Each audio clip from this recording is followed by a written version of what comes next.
சில பெண்கள் வந்து என்னடா போடா நம்ம புருஷன் தானே என்ன பண்ணுறது அவர் இப்படி வீக் ஆகிட்டாருன்னு சொல்லி அட்ஜஸ்ட் பண்ணுவாங்க. சில பெண்கள்லாம் சட்டை பிடிச்சி கலாலெல்லாம் அடிச்சு விட்ருவாங்க, இன்னும் எதுக்கு என்ன கல்யாணம் பண்ண அப்படின்ட்டு. அது மாதிரி பெண்கள்லாம் இருக்காங்க, கேள்வி கேட்குற பெண்லாம் இருக்காங்க. உன்னை என்னால் சந்தோஷமாக படுத்த முடியல, நீ ஏன் என்ன கல்யாணம் பண்ண அப்படின்னு கேள்வி கேட்குற பெண்கள் இருக்காங்க. அதுக்கெல்லாம் நீங்கள் ஆளாகக்கூடாது. அதான் சொல்கிறேன். அந்த காலத்திலலாம் வந்து பார்த்திங்கன்னா உணவு பழக்கங்கள் இருந்துச்சு, அதை அப்படியே நீங்கள் மறுபடியும் கடைபிடிக்கலாம். ராகி, கேழ்வரகு, குதிரைவாளி நல்லா அந்த காலத்தில் இருந்த உணவுலாம் வந்து இப்பயே மறுபடியும் எல்லா உணவுகளுமே கொண்டு வந்துட்டு இருக்காங்களே சார்.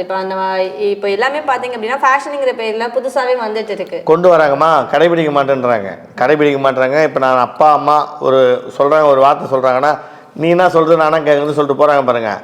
இவங்களுக்கு தான் அந்த பிரச்சனையே வருது. யார் தாய் தந்தை பேச்சு கேட்குறீங்களோ அவங்க எல்லாம் ஒழுக்கமாக இருந்தீங்க அப்படின்னா உங்களுக்கு பிரச்சனையே வராது.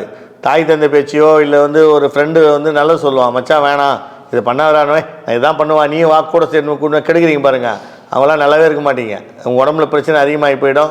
ஃபியூச்சரில் வந்து உங்களுக்கு கண்டிப்பாக குழந்தை பிறக்காது, மனைவி சந்தோஷமாக வச்சுக்க முடியாது. நிறைய எபிசோடில் சொல்லிட்டோம், இப்பயும் சொல்கிறோம். அந்த காலத்தில் பிரச்சனையே இல்லை, ஹாஸ்பிட்டலே கிடையாது செக்ஸுக்காக. இப்போலாம் பார்த்தா சந்துக்கு ஹாஸ்பிட்டலு, சந்துக்கு ட்ரீட்மெண்ட்லாம் போயிடுக்குது. நீங்கள் ஆர்வ கோளாறில் மனைவிட்ட சந்தோஷமாக இருக்குன்னு சொல்லி போய் கண்ட மருந்து மெடிக்கலில் வாங்கி சாப்பிட்டு அதில் சைடு எஃபெக்ட் ஆகி நல்லா இருந்த ஆண்மையும் உங்களுக்கு போயிடுது. அதாவது எங்களை பொறுத்த வரைக்கும் நாங்கள் அந்த அவேர்னஸாக தான் சொல்லிகிட்டு இருக்கோம். நான் ஏற்கனவே சொல்லியிருக்கேன், கைப்பழக்கத்தால் உறுப்பு சிறுத்து போனவங்க, ஆண்மை இழந்தவங்க, விதையில் ஏதாவது பிரச்சனை உள்ளவங்க, குழந்தை இல்லாததுக்கு உயிரணுக்கள் குறைவாக உள்ளவங்களுக்கெல்லாம் நாங்கள் வந்து ஹெர்பல் முறையில் மருந்து வச்சுருக்கிறோம். நாங்கள் ஹெர்பல்னால் வந்து பார்த்திங்கன்னா தழை, வேர், பூ, காய், பழம் இது முறையில் தயாரிக்கப்பட்ட ஹெர்பலில் இயற்கை மூலிகை மருந்தில் கேப்சூல் வச்சுருக்கேன்னு சொல்லியிருக்கேன். ஒரே ஒரு கேப்சூல் போட்டால் போதும், நல்லா சந்தோஷமாக இருக்கலாம். மனைவிக்கிட்ட சைடு எஃபெக்ட் கிடையாது.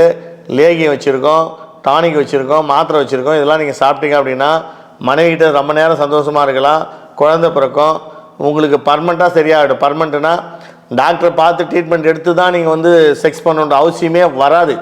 அது மாதிரி உங்கள் உடம்பை பர்மனெண்ட் சொல்யூஷன் மூலிமா நாங்கள் குணப்படுத்துகிறோம். அதால் தயவுசெய்து எங்களுடைய ப்ரோக்ராம் பாருங்கள், பிரச்சனை இல்லாமல் தப்பிச்சிக்கங்க.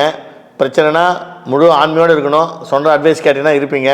சரி எனக்கு பிரச்சனை வந்துச்சு, அதுக்கு என்ன தீர்வுனா எங்ககிட்ட வாங்க, அந்த பிரச்சனையை நான் தீர்த்து நீங்கள் நார்மலாக எல்லா ஆண்களும் செக்ஸ் பண்ணுற மாதிரி அந்த காலத்து உங்கள் தாத்தா மாதிரி ஆக்கிடுறேன். அதுக்கு நான் பொறுப்பு. ஓகேவா?